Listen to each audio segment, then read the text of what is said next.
आइए एक्सरसाइज 15.1 में question number 24 solve करते हैं। एक डाइस को 2 बार फेंका जाता है, इसकी क्या प्रोबेबिलिटी है कि 5 किसी भी बार में नहीं आएगा, सेकेंड में 5 एटलीस्ट एक बार आएगा। आइए इस क्वेश्चन का सॉल्यूशन करते हैं। डाइस में 1 to 6 नंबर तक होते हैं और जब डाइस को 2 बार फेंका जा रहा है तो total 6 into 6 is equal to 36 तरह के आउटपुट होंगे।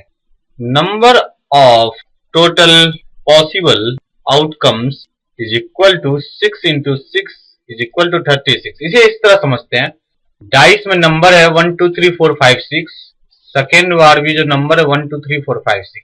फर्स्ट बार फेंकने पे 1 आया, सेकेंड बार उसी डाइस को फेंकने पे 2 आया, यानी पहला आउटपुट 1 2 हो गया। फर्स्ट बार फेंकने पे 1 आया, सेकेंड बार फेंकने पर भी 1 आया, यानी दूसरा आउटपुट 1 1 हो गया।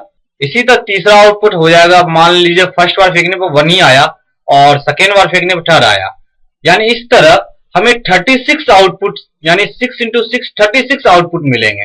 तो टोटल पॉसिबल आउटकम्स हो जाएंगे 36। अब फर्स्ट पार्ट का सॉल्यूशन करते हैं। Total possible outcomes when 5 comes on either time are 1 5 2 5 3 5 4 5 5 5 6 5 5 1 5 2 5 3 5 4।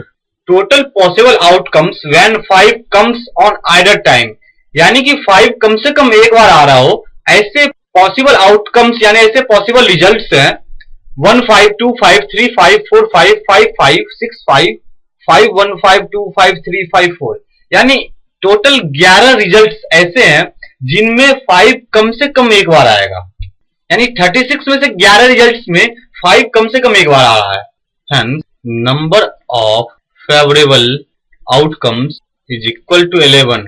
Total 11 ऐसे नंबर्स हैं जिसमें 5 एटलीस्ट 1 बार आ रहा है।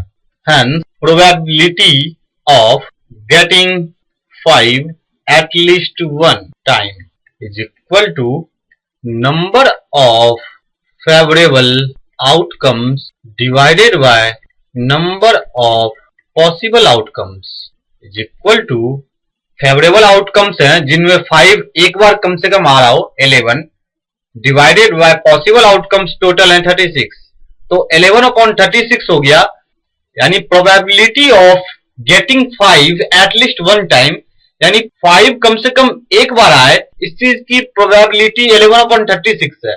Hence probability of getting 5 at least 1 time plus probability of 5 will not come either time is equal to 1।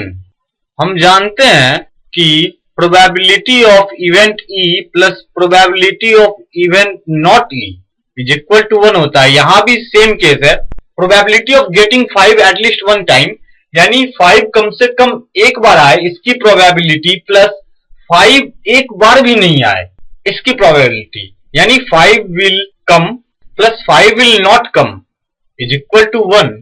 Hence, probability of 5 will not come either time is equal to 1 minus probability of getting 5 at least 1 time is equal to 1 minus 11/36।